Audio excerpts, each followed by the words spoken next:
Welcome into Friday Brunch. I am Jack Mitchell. I am alongside Kaleb Henry. Hello. You find me on KLIN Radio and the I-80 Club. And Kaleb Henry there from Husker Max. And it is time to talk Nebrasketball as we do every Friday at 11 a.m. on both the Husker Max and I-80 Club YouTube pages and on your podcast feed after the fact. And we interact with those who are joining us on our I-80 Club Discord, which is for patrons. If you ever want to be a part of that and support what we do, we'd love to have you be a part of the studio audience and just continue to help us keep this going. You can do that at patreon.com/I-80 Club. And we'd love for you to like and subscribe to the YouTube page if you like this and you want to hear more Nebrasketball and more Husker sports content from either of us, especially because Nebraska basketball won last night. And now we'll see. Maybe things will be changing a little bit. We're going to get into that during the course of the show today. Good morning, Kaleb. It feels like we were just doing this not long ago at all. Yeah, we what was it? Just 12 hours ago we signed off or something like that. Yeah. So yeah, it's that's the interesting part with a Thursday game. We won't get that again next week. So we'll at least get a day of difference between that Washington game, which, by the way, we should note that right away. We will not be doing an after Nebrasketball at 1 a.m. after the Washington game next week. That's correct. That is correct. Last night was a bit much for me already. And so I will courtside affluent. Yeah, I know, man. But you were the man of the people. I was tired is what I was after that. And it's been, if you've been following the media news, it's been quite a week. So I think I might have overcommitted myself a little over the last 3 days. By the way, speaking of which, if you're watching us live, you can hear me this afternoon on Unsportsmanlike Conduct with Josh Peterson from 2 to 6. Well, okay, shorter list. Where can we not hear you? I was on the morning show. Let's see. You cannot hear me. You could not hear me doing anything from 9 to 11 this morning. You will not be able to hear me do anything from 11 to 2 this morning. Otherwise, you're covered from 6 to 6 and all the way up to 11 p.m. last night. Right. So we've got all that. I'm starting my new afternoon show on Monday. John Cook is getting my first ever guest on my KLIN afternoon show. So if you want to hear John Cook, I believe do his first broadcast interview, one-on-one broadcast interview unless somebody gets one before me this weekend. That'll be Monday at 5:30 on KLIN Radio. So really excited about that. And I'll be doing that show in Lincoln on KLIN. It's kind of a news hour, basically fast moving, getting you up to date what you need to know if you can't follow the news the whole day long. And we'll do an interview every day as well. So if you want to tune into that, would love to have you check that out too. So anyway, enough self-promotion by me. Let's talk about how we're feeling the night after. Kaleb, Nebraska, of course, beating Illinois last night. We were both in the house, 80-74 in overtime.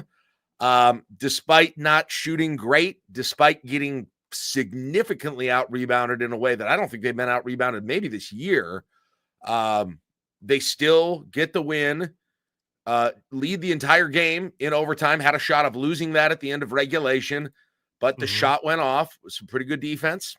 Then went into overtime, and Bryce Williams kind of took over in overtime, and Nebraska continued to up the defense. And so we really broke it down a lot yesterday, Kaleb, although we were on a little bit of a time crunch. Is there anything that you want to go back and hit on about the Illinois game that we might have had to hurry through last night?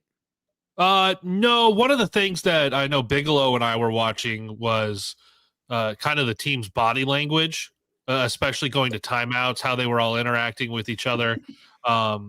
Because they've had multiple, they've had a come to Jesus meeting. They had a players only meeting over the course of that 6-game losing streak. And it is intriguing to watch Nebraska. If you guys get to a game, I know the next two are on the road, but watch the team's body language going into a timeout. And there's not a lot of excitement, and the team didn't trail at all last night. Like that to me was very intriguing of going, okay, they're still in this, but there's something internally that over this last month, even with that win, you snap a 6-game losing streak. The win feels good, but there is something internally that feels like is still going on with this team. And I'm curious to see if any more of that plays out, because it was really That's interesting. Like it was questionable. Like watching guys get to the huddle, there wasn't a lot of like enthusiasm from anybody. It was just kind of, all right, we're all just gonna kind of walk. And if the timeout happened on the Illinois side of half court, their guys were in the huddle and locked in before any Nebraska guys had like sat down. Interesting. It just took forever, and they just kind of just walk really slow, and there wasn't really energy. That was something we didn't really dive into last night, but I mean, it was nice to revel in the fact that there was a win and the losing streak was over. But I wonder how much of this, there's 10 games left in the regular season. I wonder how much the win last night, maybe if you're winning, you're fixing whatever particular issues you might have off the court. I just don't know if that win alone will do that, because there's obviously something going on that they've had to have those meetings over the last couple of weeks. Interesting. And no idea. You've got no speculation any idea of what kind of a thing you're thinking of, at least when you say that? Like when you watch the body language and there's not a lot of enthusiasm from guys, it can be one part you're on a losing streak and nobody's feeling good. I don't know if there's internal strife between players. Like I don't know any of that. I don't know this guy doesn't like that guy, and then nobody likes this guy, and this guy is doing whatever. I don't have any of that information. I'm just saying what I watch from the body language says something's not right. And it could be explained away with it was a 6-game losing streak and everyone was tired as hell. Like it could be that. But you were at home and you were never trailing to the number 18 team in the country, and you end up winning in overtime. And obviously there's a lot of enthusiasm that comes in the immediate aftermath of that. But I'm curious over the course of the game why that enthusiasm wasn't there, why it didn't seem like there was more energy and guys like really rah going into huddles and being kind of just all about it in a way that you expected the college game when you have these like teams get really tight knit together. And you didn't see that with guys going into the huddles, and even guys on the bench at times didn't seem like everyone was all in on like a big shot going down. So, and I was right down there, and I didn't ever get that feeling. I'm not saying you're wrong. I just didn't ever, like, I would have never come away from that game feeling that. In fact, I did think the end of the bench, the reserves, I thought they were kind of loud, right? Like during the game, those guys at the end of the bench, they're locked in. Like absolutely. they were very. I mean, they were the whole time running out after, even on the ones after, Illinois had just made a running out. And so I didn't see it from those guys. I didn't notice it. What I did see though is they played, even if they weren't doing those things, they played with a different level of energy. Yes, during the course of that game. And I do, you do look at all of the personalities who regularly play. I feel like you've got more introverts on a team than you've ever had in some ways. Like, I don't know any of these guys personally, but I think we can guess about Brice. I think we could probably, we kind of know Juwan Gary might be the one where you would kind of think that he might be the most sort of demonstrative leader if there was one on the team, right? Because he's been there the longest or tied for the longest. And Hoiberg is just kind of he sort of just does his business, right? That's it. He let his effort kind of drives him more than anything else. You don't really see Andrew Morgan ever get all that demonstrative either, right? Yeah. Sort of like blue collar. By the way, the guy who sat by me at the game, not the one I went with, another guy who I actually know, he had the best nickname ever for Andrew Morgan. You know what it was? Bush Light. Bush Light. He called Andrew Morgan Bush Light. I was like, that's such a good nickname. I mean, if there's ever sort of a college basketball player that looked like Bush Light, it's probably Andrew Morgan. I know there is a feature on Andrew Morgan coming to one of the local papers. Yeah. Keep that nickname in mind. in a good way, like keep it in mind, or maybe keep it in reserve to continue to use. To continue to use, absolutely, because there are some pictures, not like bad pictures, like he's at a kegger or something. No, and you're just like, that's a Busch Light guy. Yeah, that's a Busch Light guy. Anyway, but on the other hand, he's kind of he feels again kind of like blue collar, get your job done. He doesn't. You don't see him down there. I didn't notice him talking really or anything. I didn't really see much of anybody doing a whole lot of that. Raleigh Wooster, he's like 37. He's that's gonna be. Raleigh's working on he's working on his taxes right now. Right. So I'm going through this and who's the guy? I think Juwan maybe. But I mean, they played such a short rotation. There's hardly any Essien, and I think Essien is also the one, and I feel like he pretty constantly brings energy too. Yeah, I would say. Yeah. There's not a lot of talkers. You'll have moments. Bryce Williams did it. I can't remember if it was late in regulation or if it was in overtime. He yelled. That dude let it out. There are moments. He had a lot building up inside of him, Kaleb. Good. He let it out there, and obviously he was able to be the guy and go get it done in overtime. Would have liked him to hit those free throws in regulation too. He's a 90% free throw shooter. I could not believe that. I could not believe he missed both of those. I mean, oh my gosh. But yeah, there's not a guy on this team that you go, he's gonna go be life of the party in the middle of a basketball game. Think about what you had last year. I know he's Dutch, but Rink Mast would do it at times. And that doesn't even include Josiah Alec and Keisei Tominaga. Right. I mean, Alec and Tominaga right there is the battery power that you needed for the whole team. Energy-wise, celebrating, excitement, that kind of thing, the stuff you're talking about. For sure. And Rank did it, but in kind of a Euro way. Yeah, I know that makes sense. Right way that he's Dutch, right? Bearcat, I guess Bearcat. Yeah, Bearcat is kind of man. He is an absolute mystery to me. I'm gonna go through this whole season and still feel like I don't know who Bearcat is exactly. Yes. What the best way to use him is what is best. Sort of, if you were going to play him and really try and focus on the thing he does best, what that is, I don't know. Still, yes, isn't that odd? It's everybody else. Odd. I feel like I can kind of explain their game, not in a super high basketball X's and O's ways, but I can tell you everyone's getting, Sam Hoiberg, super aggressive defense all the time. He's going to be a ball hawk. He's going to get steals. He's not going to give you a lot offensively, but he'll hit an occasional three, right? And he can also, you drive in and kind of distribute the ball a bit too, but is going to be mainly a defensive hustle guy. I can't give you any kind of a summary like that for Bearcat, and I probably can for the rest of the regular contributors. I know. Is it bizarre? Am I the only one like that, or? Well, no. It's because DZ on the chat says, or on the Discord says, "I'll give you a hit. It's not shooting threes." Yeah, I don't think so. I was hoping it might be. Bearcat shoots corner threes decently, and he hit a corner three last night. It's when he's on the wing or he's up top, and you're like, oh, he's just chucking this. This is going up. It's tough because there have been blips where we've seen Bearcat with a chase down block. Okay, maybe he could be a little bit of a force defensively because he's 6'10" and he moves really well laterally.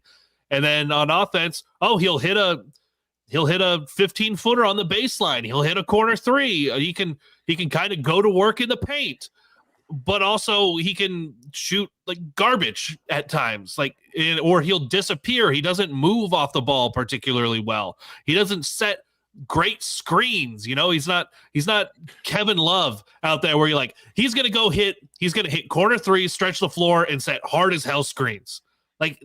He doesn't do that. He's not dominant rebounding overall. What exactly is he in all of this? And I think you saw last night, Fred, going with, okay, Bearcat's not really giving us a whole lot. Yeah. the rotation is shortened. You talked a lot about that in the post game. It was shortened up. There was no Braxton Mia again, and Bear K got a little bit shorter minutes, and Andrew Morgan got some extra run. Yep. Yeah. Last night, we talked about this last night, but just to reiterate on that, what I was talking about, Bear K got 19 minutes. 9 guys played, and that's kind of Cale Jacobson, who only played 2 minutes. And Aaron he Ulis, got in like the 13-minute 10 minutes. Yeah, 11. Yeah, whatever it was. I thought that was interesting. Got 2 minutes. Ulis got 11. Bear K got 19. Raleigh only got 18. They didn't play Raleigh for a huge stretch after he missed a couple of threes last night too. Oh my God. Like, yeah, one of them was he shot 7 for the game. Yeah. And it seemed like every time they started a half or overtime, it was how far away from the basket can you let Raleigh Wooster take a shot? And Illinois, like, here's the thing. And it was nice that I was sitting next to Bigelow for the game, because we looked at each other after the first 2 possessions of the game, and they were Raleigh threes. And we did you're open for a reason. Illinois was sagging off of Raleigh. They said, if you want to hit threes, go ahead. They were absolutely going to let him fire them up. By the way, let's take a quick timeout to play a game. Did we do the thing? What? We didn't do our. Oh my gosh, we didn't do it. Yeah, that's the other thing we didn't. We forgot to do our confidence ratings. We went all the way into this. Oh my gosh. Sorry about that. Let's do that right now, and then we'll play my game. Okay. Your tournament confidence number right now. Kaleb, you took a big crash last week. What did you end up last week, and where are you now? I was at I believe a 1.5 last week. And now Nebraska, this wasn't one of the must-haves because I keep referencing back to the tiers that you put for the rest of the schedule. Nope. It wasn't a must-have, but it was a pick 3. It was one of them. You got out of that with the win against Illinois. I am up to a 4.8. I have jumped to a 4.8. Could you please frickin' do like 0.5s and 0.0? I did last week. I did. No, I mean, like, just could you just round to 5? You want a 5? Okay, I'm at 4.85. Is that what you want? No, not another 4.8. 4.8 is fine. Shut up. Okay, please. No, 4.8 is fine. All right, and you were down to like a 2. Where are you at now? I think I was a 1.5 actually. Nope. It says according to the graph that I was 2. Okay, yep. My bad. I would go, man. I'm gonna go up, but it's just like, how much up do I want to go? Well, I was 2. Yeah, I'll go it. I will go up to. I'll go up to 3. I'm gonna do it right there. I'll do it with 3. I had to see that they could do it. Of course, we also have had the Wisconsin blowout since then. And that the ratings came out. That came out after our last time we did this. So that's obviously impacting it too a little bit. But it's a quad 1A win. It gets them off the schneid. They're still going to have to do better than baseline, right? Yeah. To do this. You're going to have to get some upsets essentially to be able to get there to 19, 20 or 21 win, whatever you determine the magic number is for that whole thing. And so because you come in right now and you are at a record of, I want to get the exact record right because I don't. Okay, so they're 13-8 and 3-7 overall. Okay, and currently in the Big Ten tournament. Yeah, because that's now something we have to. Oh, watch. Currently now in. Yeah, they are. You're right.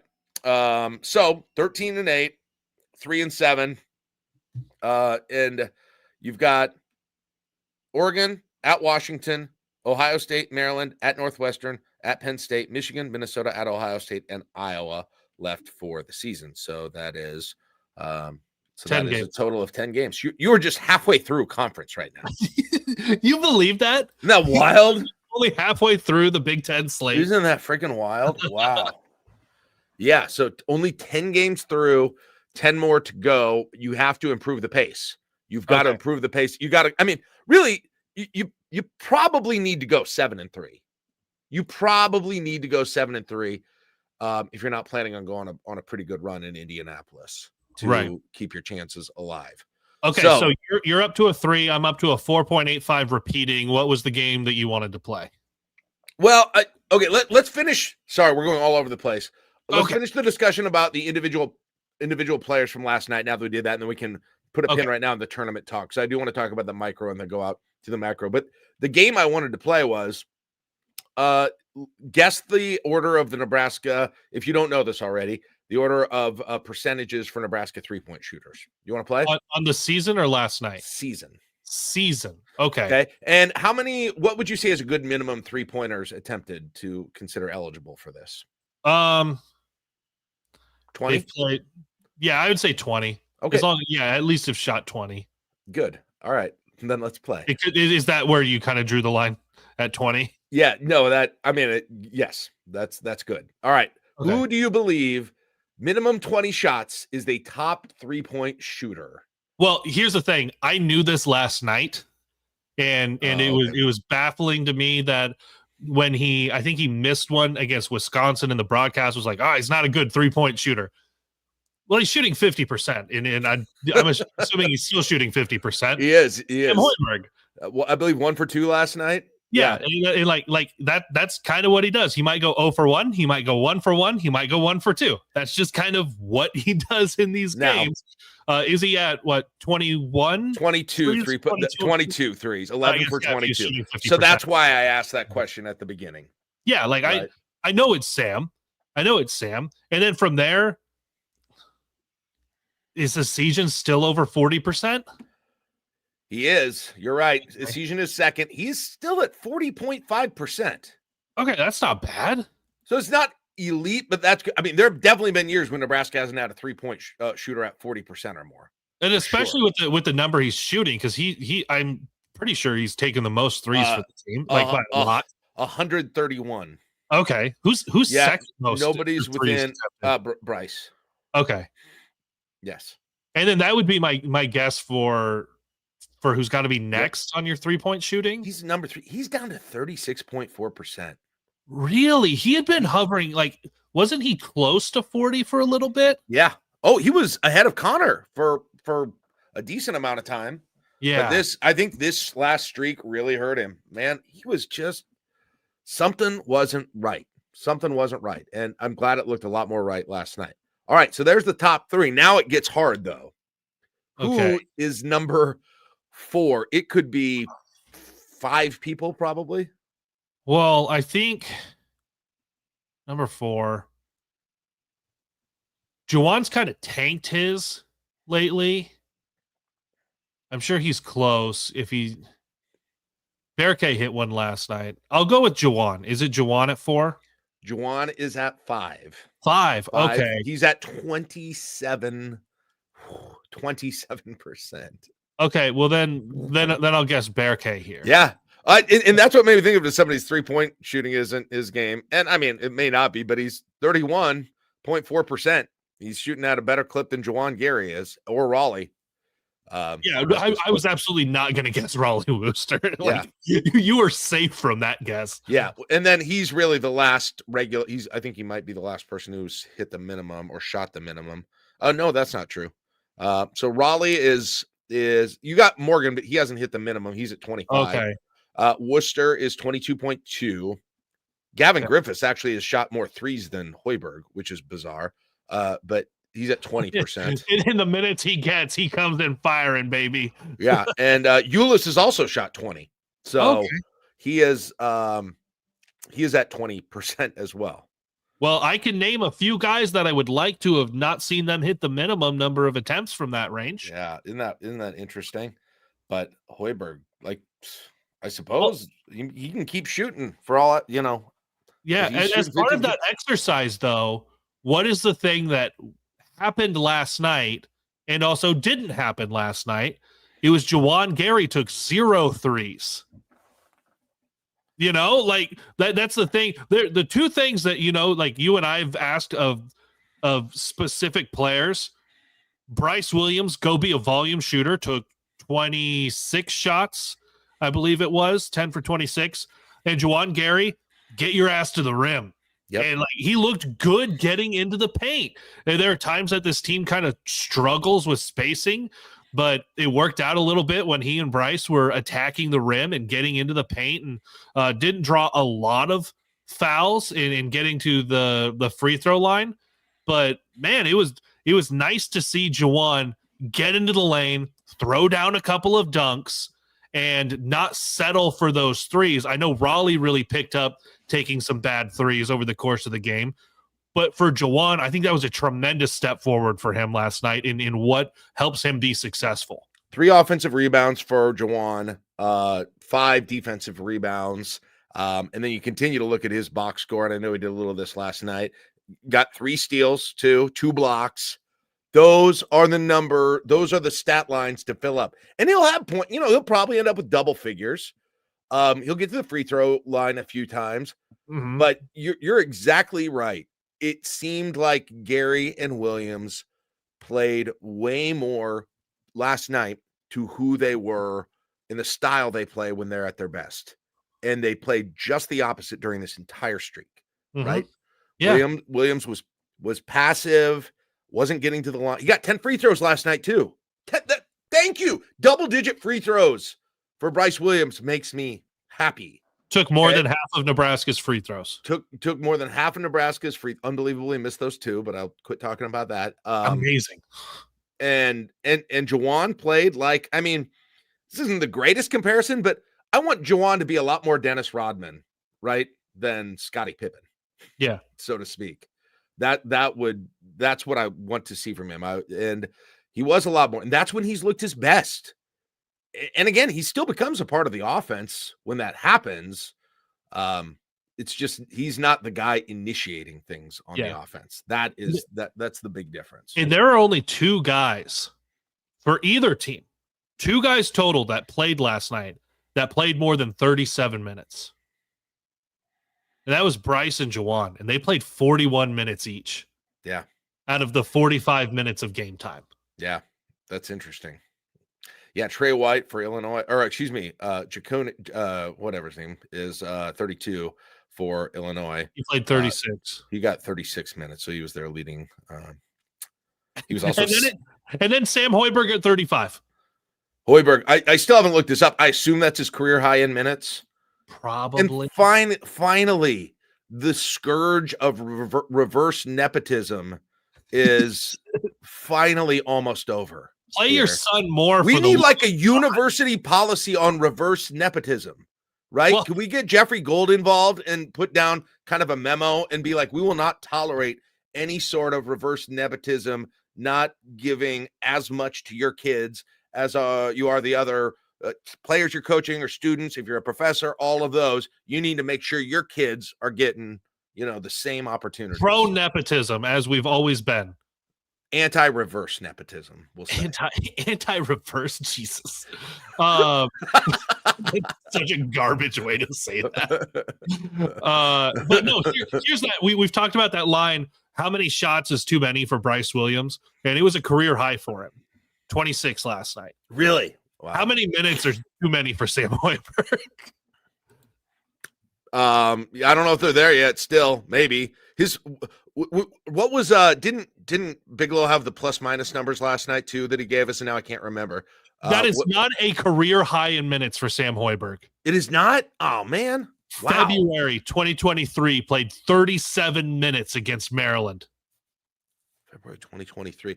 Is that the one where he had the pick 6 steal at the end in Lincoln to win? Remember that? Yes. Maybe. I think that game was in overtime. It was in Lincoln, 70-66. Sam stole an inbounds pass and he went and laid it up and won it. That was when they started to turn it on that season, when they were ravaged by injury. Kind of that run in February. Yeah. Yeah. That was after Banamel got hurt, right after Banamel and Gary got hurt in that one. Okay. I stand corrected. But that was kind of a must-have at that point, and this one was not because of any injuries. They were definitely kind of on a short rotation then. Yeah, for sure. All right, so that now we've kind of delved in pretty far into the box score last night. Let's get back to that larger conversation about the rest of the season. Halfway through the conference season, 3-7. Somebody asked in the chat. DZ asked how many more losses can they take? He said 4. Yeah, I think it's 4 probably. That's probably the number. I mean, I think I wouldn't feel, I mean, it certainly wouldn't feel good if you ended up with 11 losses, 9-11 in the conference. I would, that step from 9 wins to 10 wins in the conference to me is a pretty significant one. And if you would add 7 more, that would get you to 20 wins in the regular season and 500 at the conference. Like that's really my baseline for not feeling like it's going to be a long shot going into Indianapolis, and having to go on a major run. And so if you're getting to my number, and you guys might disagree on the number, and that's fine. It's all kind of guessing in a lot of ways. But that would require 7-3 from here on out. Okay. If you look at the Torvik numbers that approximate a line for all of the games, Nebraska is favored in 4 of them. Okay. So you have to go steal something. So you would have to, according to those lines, you would have to get 3 upsets. Now, all that said, they're underdogs according to Torvik by less than 2 points in 4 games. Yeah, 4 that's consecutive games. So those are Maryland at home, at Northwestern, at Penn State, Michigan. The ones where Nebraska is the favorite, at Washington, at Ohio State at home. I'm sorry, Ohio State at home, Minnesota at home, and Iowa at home. So that is it's all of the rest. The 2 home games they're not favored in are Maryland and Michigan. So if you assumed they won those 4 games they're favored in, and just for the purposes of the exercise, I know it's never safe to assume any of those things. So let's say they got those 4, okay? They won on the road and won in Washington. They got Ohio State when they're back at home, coming up on a week from Sunday. And then they got Minnesota at home and Iowa at home, which they got to get those if they're going to the tournament. Those are all in your must-have tier. The only missing from that must-have tier is the Maryland home game. The Maryland home game. Okay. So if we do take those 4, though, that means can they get 3 out of the following games? At Oregon, Maryland at home, at Northwestern, at Penn State, Michigan at home, at Ohio State. And the answer is, if they play as good as they can, yes. Will they play as good as they can? We don't know anymore after that huge run this season. But at their peak, Kaleb, 100% they can get 3 games out of that group. Yeah, 100%.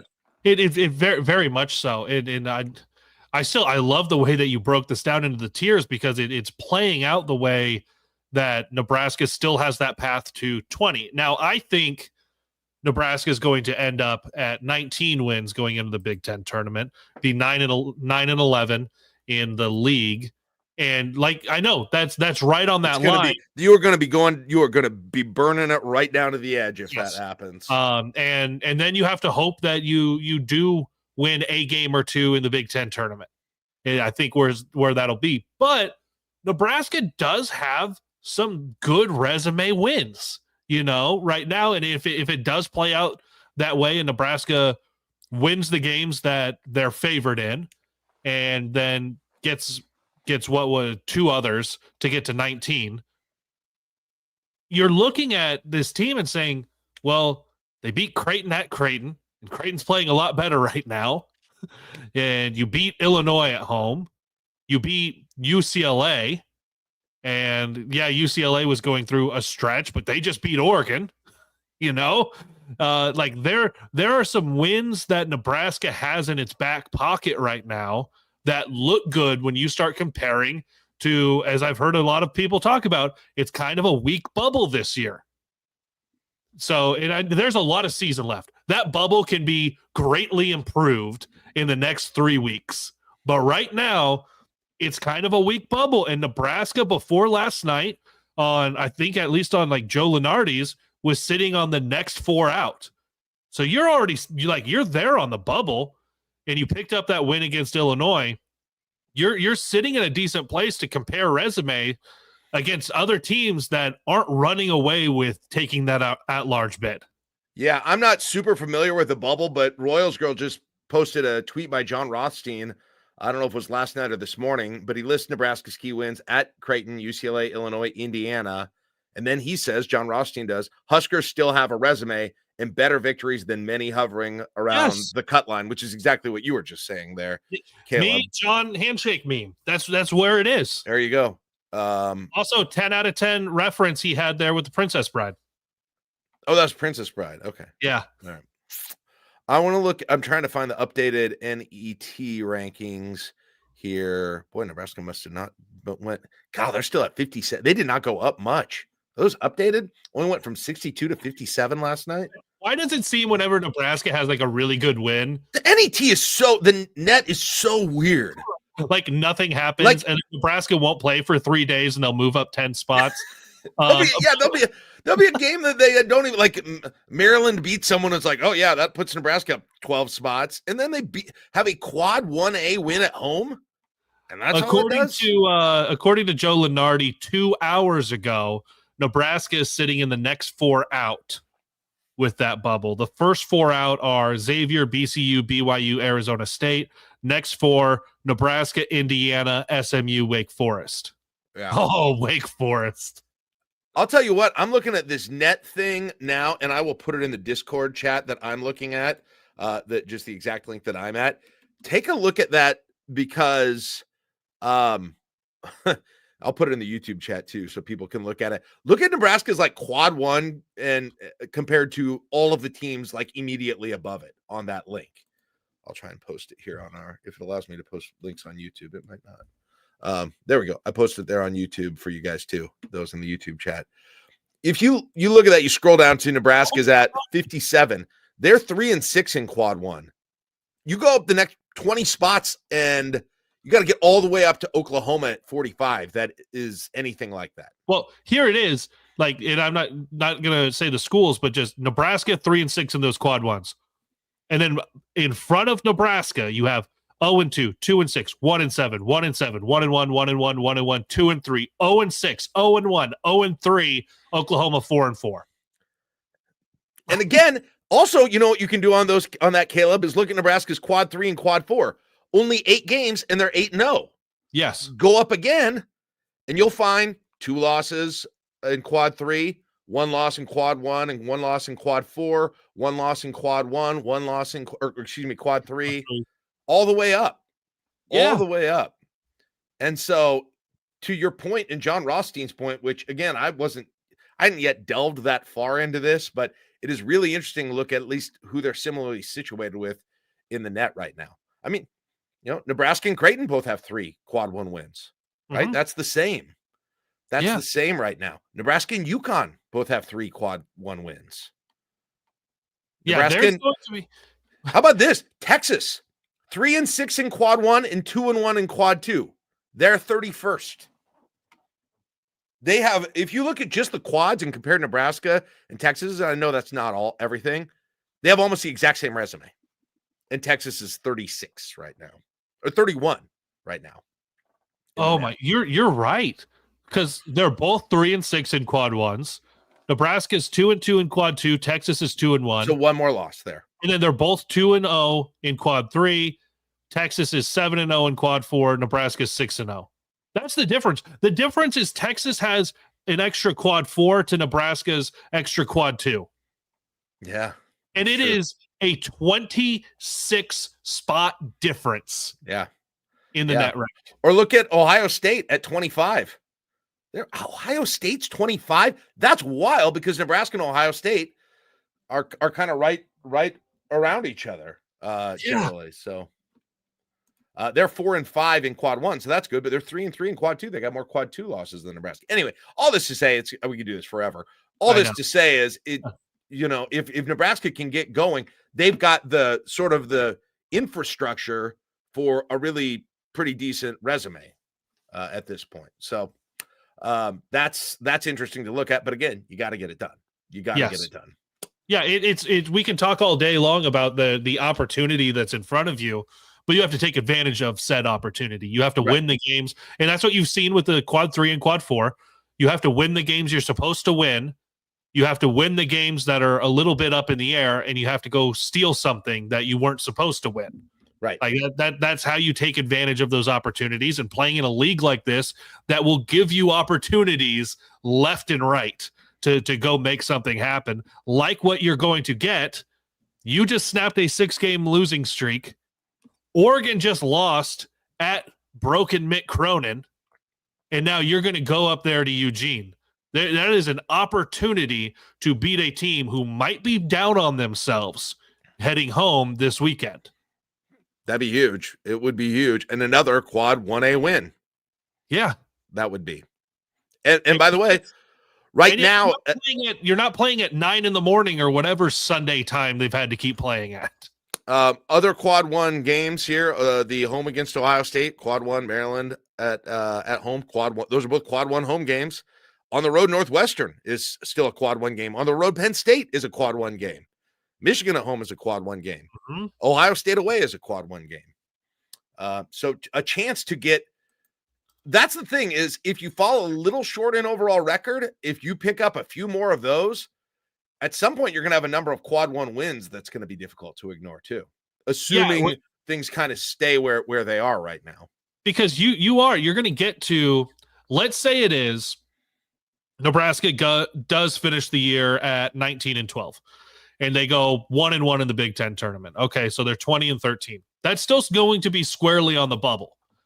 When you start seeing those resume comparisons on the selection show, Nebraska's is going to look good for bubble teams. Because one, it'll have that 2 next to the record. I've talked before about how important that is. Just when you look at that, it says something very different to get to 20 than it does to be at 19. But then also the number of quad 1 wins, those resume wins. Who did Nebraska beat? And where did Nebraska beat said team? If you can go into Eugene and get a win, that is massive. You already went into Omaha and got a win. You have that. That's on the belt. You've notched it. This team's resume is going to look really good if they can get the things done in February that are in front of them to put themselves in a position to have those conversations. Yep. Yeah. They have. I think a good way to summarize what we're saying is it's not too late. No, that's all we're saying at this point. It's not too late. And it's because they finished the game last night.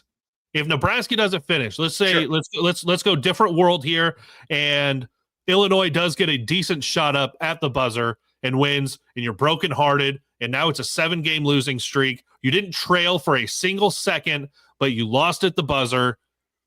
You feel like, even though this same scenario would realistically be there, Jack, this exactly the way we laid it out. It feels different if we come in and we start this show and Nebraska's on a 7-game slide and lost at the buzzer last night, and you go, I don't think that's super realistic. Getting that win, getting off the schneid, makes this feel more realistic than it did 16 hours ago. Right. And I always do have the thing in the back of my mind. I thought there would be a point this year, because so many of these teams have done this under Fred, especially the last few years, when they've kind of had a rough season or an okay season. They've become a different team. They've adjusted. They've changed the rotation, and they've gone on some kind of a run. Now, sometimes they've done it when they've already been, their chances of the tournament have been buried. And that's what I was worried about, is getting too far there. But I feel like at some point something like that will come, even if it's a mini run. But that's going to be the important thing, is do they still have if and when it comes, have they buried themselves too far? And not yet. One other quick thing here, Kaleb. The big difference on that the last 2 years was February Casey.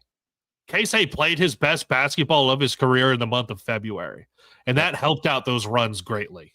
Yep. Yeah, for sure. I was just going to mention Oregon State is 60 in the NET right now in the net. So they go up just a little bit here. If they go up 10 spots, that becomes a quad 1 win in Hawaii. Oh yeah, that's the other thing, is you get to point to the MTE win, the tournament win out in Hawaii. Yeah, we got that trophy. Bring that trophy back to Lincoln. Got that the paddle with the happiest we've ever seen Bryce Williams.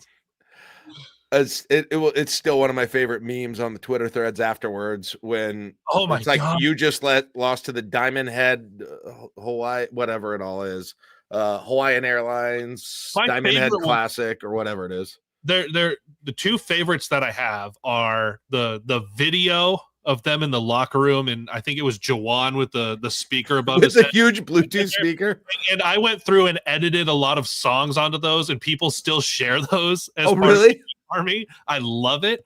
The other one that I love that I saw new this year is the Nebraska cattlemen approve of your team's performance. I like those. I will say I think the meme game is a little down right now. I don't know. It's not, and I don't know if we're not as inspired after Casey or we're just down after all the losses. Maybe you get going with some wins against teams where there's a little more disdain for, perhaps. Although Illinois, there kind of should be. There's not much likable about them. There was plenty of posting last night. There were good ones last night. I went through. Okay, I'll look again. I just didn't have too many. Like normally, I just retweet the ones I think are really funny, and I don't even know if I did any last night. And there were 335 responses to their final score tweet. The other thing is, I noticed Illinois fans actually themselves responded and just lamented the loss more than usually happens in these threads. That was part of it too. That's true. Yeah. So I think that's actually a big part of it. Is sometimes those fans being like, "Oh, you guys look at you guys going so over the top, just coming in here and trolling." And we're like, "It ain't about you, baby. Yeah, this is about us having a good time. Yeah, you care about the name on the jersey. This is about us." Yeah, that was like the UCLA. That was funny. UCLA, they had that exact same thing. All right, so now the West Coast trip, and let's talk about how much, how possible it will be, Kaleb, to continue what you saw last night. And I still will stick with my assessment that I think Gary and Williams and the way they play will be the key. That will be the key. And what we didn't talk about a lot about is the defense overall was better. The Illinois couldn't hit a three, and in part that was because of some bad shooting. But by the same token, the other teams that were hitting 60% from three was partially the defense and partially hot shooting. So the end result was a better one, and Nebraska had something to do with that in both situations. That was better. The effort, Illinois kind of just, man, they put up bad shots. They weren't getting really open underneath. A lot of people were saying, and I'll leave a little bit of this to you, but it looked like Illinois had 5 out a lot of times, so I couldn't even tell. But they just small, yeah. And Nebraska apparently wasn't doubling the post. I don't know how much they changed it technically, or if Fred said anything about that. But something worked better last night on the defensive end for sure. Well, Illinois went small for a lot of the game and didn't. So there wasn't really a big 2-double in the post. But there was a stretch in the second half where Bigelow and I were talking. We're like, why isn't Illinois every time down give the ball to 32, space everyone out, and say, go to work? You saw what Rutgers was able to do with it. Like, find somebody and just pick on them with your ball handlers and your certified NBA dude. And that's the reason that, like, the media section was there was a few more people there because there were NBA scouts in the building last night. Yeah. Like that. There's a reason these scouts are at these games, and sometimes we're like, oh, that guy didn't look that good. These scouts know what looks good. I have no idea why Brad Underwood wasn't like, all right, it's now winning time. We've kept it close. Go to work. Go make money right now. Yep. And they didn't do that. So that was curious to see that decision and in the way that played out, knowing what Nebraska has been defensively at the end of games. And he ended up only, to your point, shooting 5 2-point shots last night. They settled for a lot of 10 threes. He was 3 for 10 from threes. Yeah, that was they took a lot of bad shots. Yeah, they took it. It was just so different than the other team seeming to pass it around enough that Nebraska's defense got worn down and couldn't keep chasing. That's what we've seen. The defense definitely looked different strategically. It looked different energy wise, and you were not nearly getting. they were getting some mid ranges sometimes and hitting those. But overall, I thought it was a much, much better defensive performance, and that's going to be key. And I continue to think if the defense gets going, that is going to be the biggest thing you can do to spur the offense, in addition to having Brice and Juwan just kind of playing their roles on that offense. And play a little transition sometimes, Yes, get the ball and go. A team that you're not going to see go small in that same way is Oregon on Sunday. Okay. Nate Biddle is a 7-footer. He's making more than 50% of his shots. He's the leading. You know what? He's the leading. Here, I'll give you this. He's making 50.3% of his shots. How many points do you think he is scoring as the leading scorer for the Oregon Ducks? Per game? Per game. 50% of his shots? Yeah. I don't know. Probably 18, 17, 18. 12.9. Wow. And he's the leading scorer. So and they spread it out. They spread it out. Jackson Shellstead, a pretty good guard. He's averaging 12.1. He's next. Then you've got a 10.4, a 9.7 off the bench, a 9.6, a 7.9. Like it's kind of whoever's feeling it is the way that they're going to play. It's not one guy constantly going and getting 18, 19 a game. Well, we've talked about this before. Nebraska's peculiar strength on defense during the Hoiberg era has been defending talented big men that fit that profile that you're describing. Mm-hmm. Whether it's Zach Edey or Kalkbrenner or Kaleb Ware or whomever, they've had an odd amount of success against guys who have given other teams trouble at that spot. Nebraska's have obviously compensated with other problems, but we'll see. We'll see if whatever changes. Do you go back to what you were doing before in doubling? Because that strategy has been pretty proven for Nebraska when you are facing a big guy like that who plays in the post. Yeah, and I think you'll get more of that. And that's not to say that Biddle's not going to shoot the three. He shoots. It's under 30% that he makes it. But as a team, they're shooting 33% from deep. So wow. So like they're going to shoot it, but it's not an outrageous percentage that they're shooting as a team. Yeah. This seems like a game where you go with momentum, and if Biddle is playing in the paint a little bit more, you roll out that strategy that you've had. And here's the thing. When we talk about Big Ten teams having figured some of this out, Oregon hasn't seen it. Oregon hasn't played against this multiple times like these other teams have. So this will be brand new for them if that's the defense Fred rolls out. Question from Royals Girl. It's a good one. Do you see Braxton playing the Oregon game with them being that big, Kaleb, or is he basically done? What do you think is more likely? I think it'll depend on how the rotation is going.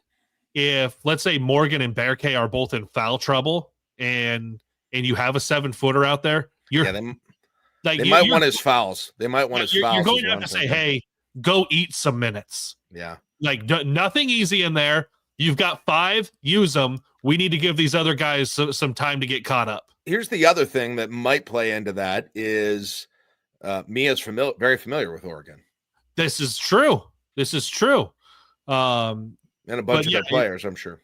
But yeah, it's a Nebraska has played better without him on the floor, but he does have a role in being a giant dude. Yeah. And if there's a time where he's called upon, if he knows his minutes are lower, like go be tall and be extra physical because you don't have to worry about fouling out. Yep. And that was one of my favorite things in high school when I would play with the JV for 2 quarters. I got 5 fouls, baby. Guess who's going to use every one of them? Yep. I think that's my expectation too. Now watch him sit on the bench the whole game, but I think he will play. But I think he will play in the 13 to 15 minute range. That would be my guess. Yeah, and I think that's I like that Fred, and I hate that it took like a 6-game losing streak, but figure out what this rotation is before the Big Ten tournament. Yeah. You're playing your way into the Big Ten tournament, get yourself onto the bubble, potentially into the NCAA tournament, get that rotation figured out. We saw it get shortened a lot last night, even with Cale Jacobson getting a couple minutes in the first half, but it got shortened, and I liked it a lot better. Right. And that, of course, is the counter argument playing, Mia. Don't ruin, what you've got here. Right. In terms of a rhythm. But Mia playing 10 minutes on Sunday would be something where it's go be extra physical to give these guys a rest against the 7-footer. Yeah. Jeez. Mia, I said he was going to get what? I said 13, 15 minutes. He only gets 15 minutes a game as is. So yeah, I would have put that closer to like 8 to 10. 8 to 10. I agree. If he does. We'll see if we're right on that. But good question as well on that. All right. I think we're done. Yep. Great conversation again. We will be back on Sunday, right? After the Oregon game. Sunday night, no NFL, no 11 a.m., middle of the afternoon crap. Thank goodness. Oh, I cannot wait till these Sunday games are over for Nebraska, but we will be there Sunday night after the game. That game is what time tip is that, Caleb? 6:30 tip, and I believe it's on FS1. BTN. Is it BTN? It says BTN here on my ESPN profile here of Nebraska. So BTN 6:30. It said FS1 in the program last night. I have to go change a story. Okay. BTN 6:30. So we will be on about 9. So that's awesome too. I'll get to bed before 10, before a very busy day. And then just to repeat from earlier, there will be no after Nebrasketball after the Washington game. Yes. That is that's very late. But otherwise, we'll plan on going forward as well. There may be a show, I haven't even told you this, Caleb, that just you and Bigelow do after a road game because I might be out of town. But that's down the road. I'll tell you that offline. And that's it. We'll be back here next Friday with another. Maybe those tournament numbers will go up. Can Nebraska go 1-1 in these games? I think is the question, Caleb. They go a long ways for them. 1-1 probably bumps it up a little, but 0-2 bumps it probably down. I don't know that there's any way you just say they tread water over the course of these two games. Can find a way to get me down to a 4.83. Yes, it's even harder to tread water with you, and you go by hundredths of a point. All right, that's it. Hey, thanks for joining us. If you've just joined us since we started this thing, please like and subscribe on the YouTube page that you're on, I-80 Club, Husker Max. It'd be great if you did it with both. You can get notifications for when we start not only these, but also after Nebrasketball, because that's always kind of, hit or miss in terms of the time. It may not be consistent, so that's a great way to find out when we go on and listen after the game or when you're driving home from PBA. And like I said, Josh and I will be, listen to me today on Unsportsmanlike Conduct, 2 to 6 in 2 hours. Wow. Yeah. Got to walk the dog, go to work, and run an errand before all of that. And also then tomorrow morning, for those who are patrons, we have a early start for the Saturday morning coffee show. I believe we're starting that at 8:30 tomorrow. But wow, geez, look at you, sunrise boys. Check for details in the Discord. So that will be the plan for tomorrow. So just wanted to get that out there and make sure everybody knew that as well. Caleb, anything else you want to plug before we wrap it? Nope. I'm just very happy that we're in here talking after a win instead of like a losing streak going on forever. Happy about it. So much better. Let's get wild and do it 2 nights in a row and turn this whole thing on its head upside down if they win that game. Yes. Sunday. All the links for all of this, huskermax.com. All right. We'll see y'all later. Have a good one. We will talk to you next time.